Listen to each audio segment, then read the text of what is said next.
fayraska corona ma shirqool Mareykanku ka dambeeya mise waa filin uu Mareykanku soo saaray. Filin uu Mareykanku soo saaray ayaa ka hadlaya fayrus ka dilaaci doono China. Sidee tahay xaaladda magaaladii uu ka dilaacay cudurka? Waa magaalada Wuhan ee dalka China ayaa ka dilaacay cudurka lagu magacaabo coronavirus asigoo u geystay magaalada dhibaato aad u fara badan. Magaaladani ayaa ahayd magaalo aad u zaxmadeedu badan tahay.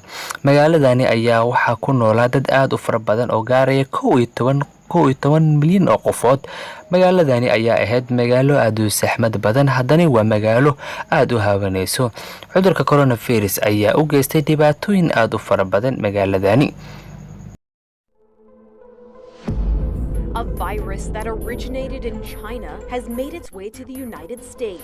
فيروس كورونا الجديد الذي قتل وأصاب المئات. A newly identified coronavirus that emerged in the city.